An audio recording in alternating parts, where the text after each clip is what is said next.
Hello friends, मेरा नाम है रविन टेलर और वेलकम है आपका बिल्डिंग विद बायोलॉजी में, जिसमें हम रासायनिक बंध और परमाणु संरचना के पार्ट 1 में डिटेल से बंधों के प्रकार देख लेंगे। साथ ही साथ हम इसके कुछ फजान रूल्स भी देख लेंगे और हमारे पास है लुईस कोसले का जो फॉर्म दिया गया है उसको समझने की कोशिश करेंगे। सबसे पहले बंधों की बात करते हैं तो बंध मुख्य रूप से कितने प्रकार के होते हैं? 4 बंध होते हैं। आयनिक बंध, हाइड्रोजन बंध, सहसंयोजी बंध और होते हैं उप सहसंयोजी बंध होते हैं। अब बंध जो बनते हैं या तो इलेक्ट्रॉनों की शेयर के कारण बनते हैं या उनके इलेक्ट्रॉनों को या माइनस ऋण विद्युत तत्वों द्वारा धन विद्युत तत्वों से इलेक्ट्रॉनों को अपनी ओर खींचने के कारण बंध का निर्माण होता है। ठीक है, सबसे पहले बात करते हैं आयनिक बंधों का। तो आयनिक बंधों का जो निर्माण होता है वो आयन्स के आदान प्रदान के कारण होता है। पहली बात तो ये समझ लीजिए, आयनिक बंध जो बनता है वो मेनली द्रव में ज़्यादा बनता है, क्योंकि आयन्स जो होते हैं वो प्लस माइनस तभी दर्शा सकते हैं जब वो लिक्विड फॉर्म में हो। जैसे हम इन्वर्टर की बैटरी लेते हैं तो उसमें जो पानी रहता है, लिक्विड रहता है, वो लिक्विड फॉर्म में प्लस माइनस का चार्ज के रूप में बहता है। या किसी जो आपके सेल आते हैं उसमें भी प्लस माइनस के चार्ज के रूप में आयनिक के रूप में बहता है। दूसरी बात करते हैं आयनिक बंध। इसमें स्ट्रॉन्ग इलेक्ट्रोस्टैटिक फोर्स होता है, यानी कि सबसे स्ट्रॉन्ग इलेक्ट्रोस्टैटिक फोर्स होता है वो किसमें होता है? आयनिक बंधों में पाया जाता है। आयनिक बंध जो रहता है वो धन और ऋण आयनों के बीच के रूप में रहता है। अब इनकी जो प्रकृति होती है वो कौन सी होती है? क्रिस्टलीय प्रकृति के आयनिक बंध पाए जाते हैं। इनके जो गलनांक होते हैं और बॉइलिंग पॉइंट मतलब उबलना, बॉइलिंग पॉइंट मतलब होता है उबलना, किस डिग्री टेम्परेचर पे वे उबलते हैं। यानी कि अगर आप एक धातु रखी जाती है, जैसे कि अगर लोहा मान ले जाते हैं और उसको एक अगर पतीली ले ली जाए और उसको अगर यहाँ से गर्म किया जाए तो ये लगभग होता है 1600 डिग्री सेंटीग्रेड से ऊपर डिग्री पर लोहे हमारे उबलने शुरू कर देता है, मतलब लिक्विड फॉर्म में जाते हैं। तो उबलना मतलब बॉइलिंग पॉइंट होता है। यानी कि जो आयनिक क्रिस्टल ठोस होते हैं इनके गलनांक और जो बॉइलिंग पॉइंट है वो सबसे उच्च होते हैं। साथ ही ये ध्रुवीय सॉल्यूशन यानी कि जल में घुलनशील होते हैं। ध्रुवीय सॉल्यूशन कैसे कराते हैं इसके लिए पूरा वीडियो मैंने कंप्लीट करवा चुका हूँ। ध्रुवीय सॉल्यूशन वे सॉल्यूशन होते हैं जो जल में आसानी से घुल जाते हैं। ठीक है, इसके लिए प्रीवियस वीडियो आप देख सकते हैं। ठीक है, दूसरा होता है अगर हम NaCl के लिए देखें तो यहाँ पर जो आयन के रूप में जो इसके आयन टूटते हैं वो Na प्लस और Cl के रूप में लेते हैं। अगर NaCl को आप जैसे नमक है, नमक को आप एज इट इज में अगर पानी में अगर घोलोगे तभी ये Na प्लस और Cl में टूटेगा। अगर आप NaCl जो ठोस अवस्था का नमक लिया गया है, अगर इस नमक से आप चाहोगे कि हमें करंट लग जाए तो नहीं लगेगा। लेकिन अगर इसी नमक को आपने शुद्ध जल में घोल दिया गया है तो इस नमक से करंट लगने की संभावना भरपूर है, क्योंकि ये नमक क्या है अपने आयन्स में टूट गया है, सोडियम प्लस क्लोराइड में टूट चुका है। साथ ही साथ अगर हम देखते हैं MgO यानी कि मैग्नीशियम ऑक्साइड होता है, ये जो अपने आयन्स में टूटता है वो Mg2 प्लस होता है और ऑक्सीजन 2 माइनस होता है। ठीक है, आयनिक ठोसों के लिए सिर्फ आप इतना सा याद रख लीजिए। सबसे पहले इसमें स्ट्रॉन्ग इलेक्ट्रोस्टैटिक फोर्स रखता है, धन ऋण आयन के रूप में रहता है, क्रिस्टल ठोस है, इनके गलनांक और आपके बॉइलिंग पॉइंट उच्च है। साथ ही ध्रुवीय सॉल्यूशन होते हैं और 2 एग्जाम्पल आप याद कर लीजिए। दूसरा बात है हमारे पास हाइड्रोजन बंध। हाइड्रोजन बंध मुख्य रूप से हमने देखा है बर्फ़ की सिल्लियाँ पानी पर क्यों तैरती है? क्योंकि उनका घनत्व क्या होता है? घनत्व में कमी आती है और घनत्व में कमी किस कारण से आती है? क्योंकि उनका भार कम हो जाता है। अब भार अगर देखा जाए हाइड्रोजन बंध तो पानी से भारी होना चाहिए, वो तो बर्फ़ जो है वो पानी के ऊपर तैरना नहीं, गिरना चाहिए नीचे, लेकिन उसमें बीच बीच में क्या होती है? रिक्तिकाएँ, और वो रिक्तिकाएँ के कारण ही वो बर्फ़ जो है पानी के ऊपर तैरती हुई दिखाई देती है। ठीक है, अब इसमें जो बंध का निर्माण होता है वो माइनस चार्ज का आकर्षण होता है, प्लस भी चार्ज की तरफ होता है। हमने देखा है कि विपरीत आवेश एक दूसरे को आकर्षित करते हैं और जो समान आवेश सजातीय आवेश जो है वो एक दूसरे को प्रतिकर्षित करते हैं। हाइड्रोजन बंध का जो निर्माण होता है वो माइनस भी चार्ज यानी कि माइनस चार्ज का प्लस भी चार्ज को आकर्षण होता है। ठीक है, इसमें 2 प्रकार के हाइड्रोजन बंध होते हैं। इंटरमोलिकुलर होता है, देखो स्प्रिंग इंग्लिश की अगर आप ध्यान रख सकते हो तो बहुत बढ़िया, क्योंकि इसमें आपको ज़्यादा दिक्कत नहीं होगी। इंटरमोलिकुलर बंध जो बनता है इंटर यानी कि अंदर जाना, इंटर मतलब अंदर जाना। इंटरमोलिकुलर बंध जो होता है 2 अलग अलग हाइड्रोजन बॉन्डिंग में पाया जाता है। 2 अलग अलग हाइड्रोजन बॉन्ड, अब 2 अलग अलग हाइड्रोजन बॉन्ड कौन से होते हैं? हाइड्रोजन बॉन्डिंग बता रखा है तो यहाँ पर HCl यानी कि सूत्र अलग अलग है, यानी कि फॉर्मूला में जो दिया गया है वो इंटरमोलिकुलर मतलब 2 अलग अलग लोग एंट्री कर सकते हैं, एंट्री में अलग अलग लोग ही पास कर सकते हैं। ठीक है, अब यहाँ पर होता है 2 अलग अलग बॉन्ड के मध्य बन रहा है, जैसे कि HCl हाइड्रोजन और क्लोरीन के बीच बन रहा है। साथ ही आपके इसके भी मध्य बन रहा है, अमोनिया के मध्य बन रहा है। ये कौन सा बोलता है? इंटरमोलिकुलर फोर्स होता है। दूसरा होता है इंट्रामोलिकुलर फोर्स होता है, यहाँ पर बनता है इंट्रा, ध्यान रखना इंट्रा मोलिकुलर फोर्स होता है। ये एकल यानी कि सिंगल हाइड्रोजन बॉन्डिंग में पाया जाता है और किस में पाया जाता है? H2O में पाया जाता है, हाइड्रोजन और हाइड्रोजन में। ठीक है, अगर मैं बात करूं हाइड्रोजन में तो एक हाइड्रोजन में 1 इलेक्ट्रॉन होता है, ये 1 इलेक्ट्रॉन मान लीजिए, और इस हाइड्रोजन का 1 इलेक्ट्रॉन ये वाला हो जाएगा। तो ये दोनों ही सबसे पहले अष्टक बनाने के लिए आपको 8 इलेक्ट्रॉन होने बहुत ज़रूरी है, लेकिन अगर 2 भी हो रहे हैं और सहसंयोजी बंध बन रहा है तो ये भी अपना स्थायित्व मान के रखते हैं, ये भी अपना स्थायित्व मान के रखते हैं। इसीलिए तो हीलियम जो है वो समूह मतलब समूह 18 में तो आता है, आखिरी ही है, लेकिन इसका अष्टक पूरा नहीं है। इसलिए क्योंकि इसमें ससंयोजी बंध तो कंप्लीट है, हीलियम में ससंयोजी बंध कंप्लीट है, इसलिए समूह 18 की मान्यता तो मिल गई इसके, लेकिन इसमें अष्टक का पालन तो नहीं, क्योंकि अष्टक पालन करने के लिए आपके अंतिम कक्षा में 8 इलेक्ट्रॉन होना बहुत ही ज़रूरी है। इसलिए हीलियम जो है उसका अष्टक कंप्लीट नहीं है, लेकिन ये समूह 18 में गिनती में आता है। ठीक है, नेक्स्ट हमारे चलते हैं हमारे ससंयोजी बंध। ससंयोजी यानी कि कोवेलेंट फोर्स पे। ससंयोजी बंध जो होता है, बंधों का जो निर्माण होता है इलेक्ट्रॉनों की साझेदारी से होता है। साझेदारी मतलब होता है कि अगर कोई इलेक्ट्रॉन, जैसे कि इलेक्ट्रॉन कार्बन है, कार्बन के पास कितने इलेक्ट्रॉन होते हैं, अंतिम कक्षा में 4 इलेक्ट्रॉन होते हैं। अगर ये सोचे कि कोई दूसरा कार्बन आ जाए और वो भी 4 इलेक्ट्रॉनों की शेयरिंग कर ले, तो कार्बन मैक्सिमम 4 बॉन्ड बना सकता है कार्बन कार्बन के साथ। आपने देखा होगा कि कभी कभी आपने देखा कि सिंगल बॉन्ड होते हैं, कभी डबल बॉन्ड होते हैं। सिंगल बॉन्ड जैसे कि अगर मैं लेके देखूँ, जैसे कि सिंगल बॉन्ड हाइड्रोजन में देखे जाते हैं, डबल बॉन्ड ऑक्सीजन के बीच देखे जाते हैं, और अगर ट्रिपल बॉन्ड की बात करें तो नाइट्रोजन के बीच देखे जाते हैं। लेकिन अगर 4 बॉन्ड बनाना सकते हैं तो वो कौन बना सकता है, सिर्फ कार्बन बनाने की क्षमता रखता है। तो बंधों का जो निर्माण है, अब इसमें भी 4 अयुग्मित इलेक्ट्रॉन है, इसमें भी 4 है, अष्टक कंप्लीट है, 4 4 8 हो गए। ठीक है, तो बंधों का जो निर्माण होता है वो इलेक्ट्रॉन की शेयरिंग के कारण होता है। ये विद्युत धारा के अच्छे चालक नहीं है। ध्यान रखना, सहसंयोजी और उपसहसंयोजी दोनों ही विद्युत धारा के अच्छे चालन नहीं करते। क्यों नहीं कर पाए? जब इलेक्ट्रॉनों की साझेदारी हो गई, दोनों का चीज़ों का बंटवारा हो गया और दोनों के साथ बराबर संख्या में रह रहे हैं, तो वे दोनों अच्छे तरीके से काम नहीं कर सकते। आप याद रखिए कि अगर एक आदमी जो है वो अगर रेस दौड़ रहा है, एक आदमी अगर रेस दौड़ रहा है तो आराम से रेस दौड़ सकता है।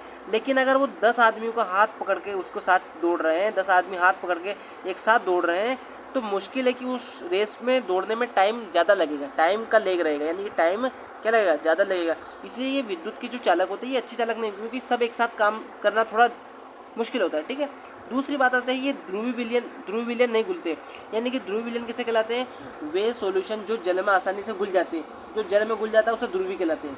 जल में घुल गया वो ध्रुवी है, जो जल में ना घुला उसे अध्रुवी कहलाते हैं। अब इसके कुछ एग्जाम्पल दिए गए, जैसे कि आपका CH4 है, H2 है, Cl2 है। इसके बारे में भी हमने दिया गया कि टाइप्स ऑफ ध्रुवी और अध्रुवी कौन कौन से होते हैं। सबसे पहले बात करते हैं ध्रुवी सहसंयोजी बंध कौन बना सकते हैं, जो जल में घुल सकते हैं। अमोनिया जल में घुल सकता है। ठीक है, दूसरा होता है CHCl3 होता है। दूसरा होता है अध्रुवी सहसंयोजी बंध जो बनाता है वो कौन सा बनाता है? क्लोरीन बनाता है और कार्बन डाइऑक्साइड बनाता है, CO2। ठीक है, फॉर्मूला आप अच्छे से रीड करना। ठीक है, दूसरा हमारे पास आता है उपसहसंयोजी बंध जो बनता है। अब बंधों का जो निर्माण होता है, अब यहाँ पर ध्यान रखने वाली है उपसहसंयोजी और देखो, सहसंयोजी और उपसहसंयोजी में बच्चों को कन्फ्यूज होता है। क्यों होता है? क्योंकि इसमें बंधों का निर्माण सिर्फ एक साइड से शेयरिंग होती है, इसमें दोनों साइड से शेयर होती है। ठीक है, सहसंयोजी मतलब दोनों साइड से, उपसहसंयोजी मतलब कोई एक दाता है, कोई एक देने वाला है और दूसरा निर्धन है। ठीक है, एक देने वाला दूसरा निर्धन है, यानी कि बंधों का निर्माण सिर्फ एक साइड से इलेक्ट्रॉनों की शेयरिंग के कारण होता है। ठीक है, यहाँ भी विद्युत के अच्छे चालक नहीं होते। ठीक है, ध्यान रखना, ध्रुवी विलयन में बहुत ही कम, इंग्लिश में इसको NCERT में दिया गया है स्प्रिंगली सोल्यूबल इन ध्रुवीय पोलर। ध्रुवी को कौन सा कहता है? पोलर सॉल्यूशन कहते हैं।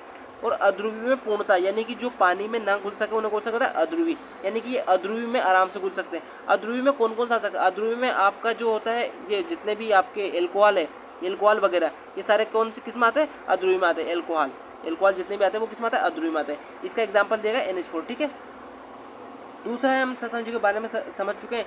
दूसरा हम चलते हैं हमारे पास फजान रूल। फजान रूल क्या बताता है? कोई भी कंपाउंड या अणु या परमाणु, कोई भी परमाणु अणु ना तो 100% आयनिक है और ना ही 100% सहसंयोजी है। ये वही बात होगी, कोई भी झूठ है, ना तो 100% सही है और ना कोई 100% गलत है। सहसंयोजी बंध जो है, ना तो कोई परमाणु या अणु ऐसा है जो 100% आयनिक है या 100% सहसंयोजी है, उसमें कुछ अंतर जरूर होता है, परसेंटेज में थोड़ा इरो रहता है। ठीक है, दूसरा था सहसंयोजी बंध की जो प्रकृति होती है, इसको समझना बहुत जरूरी है। सहसंयोजी बंध की जो प्रकृति होती है उसमें बताया गया है कि चार्ज ऑफ केटायन यानी कि धन आवेश सबसे ऊपर रहेगा और चार्ज ऑफ एनायन पीछे रहेगा। इसको मैं एग्जांपल से बिल्कुल समझाने की कोशिश करूंगा। दूसरा सहसंयोजी बंध की प्रकृति जो होता है, साइज ऑफ केटायन, जिस केटायन का साइज सबसे बड़ा है वो नीचे आएगा, जिस साइज मतलब वो इसके विपरीत रहेगा सहसंयोजी बंध की प्रकृति। अब थोड़ा सा मैं इसको थोड़ा सा देख लीजिए और मैं आपको इससे थोड़ा सा समझाने की कोशिश करूँगा। सबसे पहले बात करते हैं सोडियम। ये प्लस चार्ज है, प्लस चार्ज मतलब केटायन है। अब उन्होंने क्या बताया कि साइज ऑफ केटायन, जिसकी साइज सबसे बड़ी है, जिसकी साइज सबसे बड़ी है उसमें 2 मिनट यार पूरा भी हो जाएगा नहीं है।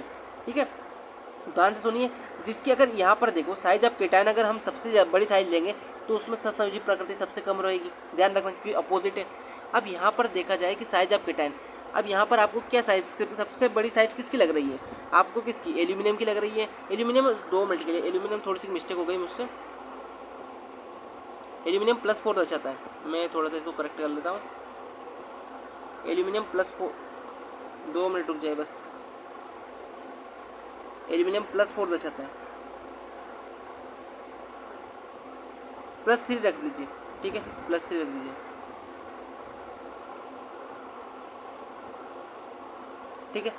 तो हम समझते हैं हम एल्यूमिनियम जो बिहेव शो कर रहा है वो किस कारण से शो कर रहा है। अब आपने बताया जिसकी साइज सबसे बड़ी है उसका सहसंयोजी गुण सबसे कम है। अब यहाँ पर अगर आप बात करोगे तो सोडियम में आप सोचोगे कि यार इसमें भी 10 इलेक्ट्रॉन होते हैं, क्योंकि इसमें होते तो 11 है लेकिन प्लस गया तो 10 हो गए। मैग्नीशियम में कितने इलेक्ट्रॉन होते हैं, 12 होते हैं, लेकिन +2 चला गया तो इसमें भी 10 हो गए। यहाँ पर जो साइज है वो प्लस के हिसाब से देखा जाता है, अगर जिसके ऊपर जितना ज़्यादा प्लस है इसने उतना ज़्यादा दान कर दिया है। अब दान कर दिया तो इसकी साइज छोटी हो जाएगी। अगर यहाँ पर कोई ऐसा तत्व मिल जाए जैसे कि x मान लो, उसने +4 दे दिया तो इसने +4 दे दिया, मतलब इसका साइज और कम हो गया, इसने ज़्यादा दान कर दिया।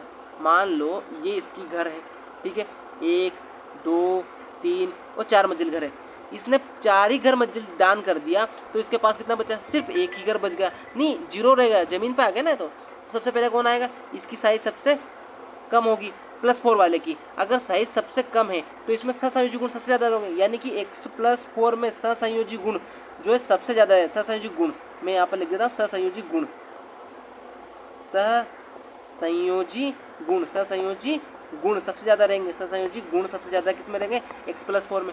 फिर आते हैं हमारे पास एल्यूमिनियम भी आ जाएगा, एल्यूमिनियम +3 भी आ जाएगा, इसकी बराबर साइज में आपका आ जाएगा। सिलिकॉन भी आ जाएगा +3 साइज में। साथ ही साथ इससे छोटा कौन होगा, मैग्नीशियम, क्योंकि इसने 2 ही दान किए, मतलब इसका गुण जो है वो ये रहेगा। और दूसरा होता है हमारे पास सोडियम, ठीक है। लेकिन अगर यही बात इसमें आकार के रूप में देखी जाए, किसका आकार सबसे बड़ा रहेगा, यहाँ पर नीचे में थोड़ा सा आकार का लिख देता है, आकार मतलब साइज, ठीक है। साइज सबसे बड़ी किसकी रहेगी, तो जिसने सबसे कम दान किया है, सबसे कम दान किसका, सबसे बड़ी आकार किसका रहेगा, सोडियम का सबसे आकार सबसे बड़ा रहेगा। फिर उसके बाद कौन सा आकार आएगा, मैग्नीशियम का आकार आएगा। फिर उसके बाद किसका आएगा, सिलिकॉन प्लस एल्यूमिनियम का बराबर रहेगा, क्योंकि दोनों ने +3 दिया है। और उसके बाद ही बाद में किसका आएगा, x+4 में, क्योंकि इसने 4 दान कर दिया तो इसका साइज बहुत छोटा हो जाएगा, ठीक है।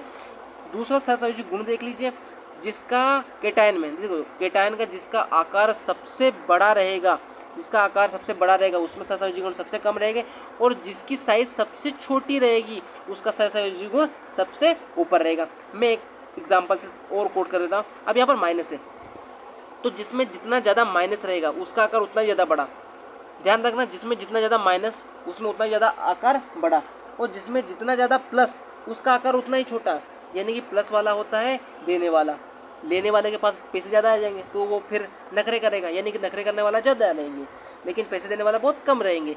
तो यहाँ पर जिसमें ज़्यादा माइनस उसका आकार सबसे बड़ा, और जबकि प्लस आवेश में ऐसा नहीं होता, प्लस आवेश में जो जितना ज़्यादा प्लस दे देता है उसका आकार उतना ही छोटा कर देता है, ठीक है। अब यहाँ पर देखो कि कार्बन में -4 देता है तो आकार साइज में सबसे पहले लिख लेते हैं, साइज सबसे बड़ा किसका होगा, जिसमें सबसे ज़्यादा माइनस, यानी कि C4 माइनस सबसे बड़ा आकार इसका रहेगा। फिर किसका होगा, n की घात -3 का रहेगा। फिर होगा O2 की घात माइनस के रूप में, फिर रहेगा क्लोरीन माइनस का। लेकिन अगर सहसंयोजी गुण देखी जाए तो सहसंयोजी गुण पे यहाँ पर लिखते हैं सहसंयोजी गुण, यहाँ पर सहसंयोजी मैंने लिख दिया है, और इसमें सहसंयोजी गुण के उसका साइज का उल्टा रहेगा। सहसंयोजी गुण सबसे ज़्यादा किस में रहेगा, क्लोरीन माइनस में सबसे पहला सहसंयोजी गुण सबसे ज़्यादा रहेगा। फिर होता है O2 माइनस में रहेगा, फिर होगा n की घात -3 में रहेगा सहसंयोजी गुण, और फिर रहेगा आपका क्लोरीन की घात -4 में, ठीक है। यहाँ समझिए, इस एग्जाम्पल को आप अगर कोड कर पाएंगे इसी तरीके से। अब यहाँ पर देखा सबसे पहले माइनस वाला सबसे बड़ा रहेगा साइज में, ध्यान रखना। यहाँ पर मैं साइज दिखा देता हूँ, साइज किसकी बड़ी रहेगी, आप सहसंयोजी गुण का कंपैरिजन कर लेना, ठीक है। क्लोरीन की जो साइज है, सॉरी क्लोरीन की तो है, सबसे पहले प्लस किसने दिया, सबसे ज़्यादा प्लस किसने दे रहा है, एल्यूमिनियम +3 ने, तो इसकी साइज सबसे छोटी रहेगी। इससे ज़्यादा साइज इसकी रहेगी, यानी कि सबसे बड़ी साइज यहाँ पर किसकी रहेगी, O2 माइनस की। इसने 2 और ले रखे हैं किसी से तो इसका घर बड़ा रहेगा। फिर इसने एक ही ले रखा है तो इसका घर थोड़ा छोटा रहेगा। इसने एक ही दान किया है तो इसका घर थोड़ा और छोटा हो जाएगा, लेकिन इसने सबसे ज़्यादा दान कर दिया तो ये बापड़ा गरीब होगा, ठीक है। जो ज़्यादा दान कर देता है वो गरीब भी हो जाता है, ठीक है। और नेक्स्ट हमारे पास है लुईस कोसलेट, जो डॉट से दिए गए हैं वो किस प्रकार से, और एग्जांपल आप इसी प्रकार से करके देख लीजिए। लुईस ने क्या बताया था, लुईस कोसलेट ने परमाणु में इलेक्ट्रॉनों के जो ट्रांसफर होते हैं, इलेक्ट्रॉनों को कोई ट्रांसफर करता है, यानी कि CH4 बंद बना तो इसमें इलेक्ट्रॉनों को ट्रांसफर करते हैं, तो साझेदारी से इलेक्ट्रॉनों का अष्टक का जो निर्माण होता है उसमें अणु का जो स्थायित्व प्राप्त करते हैं। जैसे कोई भी अणु अगर यानी समूह 18 के तत्व की स्थायित्व प्राप्त करना चाहता है तो उसकी अंतिम कक्षा में 8 इलेक्ट्रॉन होने बहुत ही जरूरी है, और वो इलेक्ट्रॉनों की या तो किसी से मांग कर करेगा या किसी से शेयर करेगा कि यार भाई 2 तू रख ले और 2 हम दोनों अपने पास रखेंगे, ऐसे रखेंगे कि हमारे दोनों के पास 8 बने रहें। अगर CH4 की बात की जाए तो यहाँ पर कार्बन लिया गया है 6C12, इसका जो स्ट्रक्चर होता है 1s² + 2s² 2p², जो हाफ बाउल रूल से मैंने समझा चुका हूँ, ठीक है। अगर आप प्रीवियस वीडियो नहीं देखे तो आप बिल्कुल देख सकते हैं। अगर कार्बन में यहाँ पर बात करें तो इसमें कितने इलेक्ट्रॉन होते हैं, 2 इलेक्ट्रॉन होते हैं, और इलेक्ट्रॉनों को जो व्यवस्था है वो पाउली के नियम द्वारा होती है और इस प्रकार से विपरीत क्रम रखे जाते हैं। एक उत्तरी ध्रुव, इसमें कितने होते हैं, इसमें भी 2 होते हैं, तो इस प्रकार भी 2 लिखिए, लेकिन इसमें कितने होते हैं इलेक्ट्रॉन, 2 इलेक्ट्रॉन दे रखे, यानी कि एक यहाँ पर रख दिया, एक यहाँ पर रख दिया। अब अगर इसने बनाया CH4, हाइड्रोजन में कितने इलेक्ट्रॉन होते हैं, 1 इलेक्ट्रॉन होते हैं, हाइड्रोजन में 1 इलेक्ट्रॉन होता है, और हाइड्रोजन कितने दे रखे, 4, यानी कि 4 गुणित 1 करेंगे, यानी कि इसमें 4 इलेक्ट्रॉन रखने हैं। अब 4 इलेक्ट्रॉन किस प्रकार रखें, 1 इलेक्ट्रॉन इसमें रख दो, ठीक है, एक तो यहाँ पर रख दिया। मैं इसको हाइड्रोजन का एक काम करता हूँ, इससे लिख देता हूँ, हाइड्रोजन का 1 इलेक्ट्रॉन ये हो गया, ठीक है। अब पुनः इस कक्षों पे आओ, फिर इसमें आ गए 1 इलेक्ट्रॉन, 2 इलेक्ट्रॉन हो गए, ये तीसरा और ये चौथा, जिससे कार्बन का अष्टक कंप्लीट होगा। CH4 का क्या होगा, अपना अष्टक कंप्लीट होगा। दूसरा होता है हमारा H2O को देखिए बात करें तो H2O में जो ऑक्सीजन होता है इसकी अंतिम कक्षा में कितने इलेक्ट्रॉन होते हैं, कितने होते हैं, इसमें टोटल इलेक्ट्रॉन होते हैं 8 और अंतिम कक्षा में इलेक्ट्रॉन होते हैं 6। मैं इसको बना देता हूँ थोड़ा सा, देख लीजिए, 1s² + 2s² + 2p4 के रूप में, 4 और 4 8 अंतिम कक्षा में होते हैं, लेकिन 6 जो होते हैं वो बंद निर्माण भाग लेते हैं। किसमें लेते हैं, बंद निर्माण में भाग लेने वाले कितने होते हैं, 6 इलेक्ट्रॉन होते हैं, ठीक है। थोड़ा सा इसको समझ लीजिए किस प्रकार से, कक्षीय इसी प्रकार से बनाने हैं, ध्यान रखना कक्षीय इसी प्रकार से बनाने हैं। और यहाँ पर पी में कितने इलेक्ट्रॉन आएंगे, 6 इलेक्ट्रॉन आते हैं, जो 3 कक्षा में भरे जाते हैं, ठीक है। अब मैं थोड़ा सा एक स्टाइल चेंज कर लेता हूँ, ठीक है।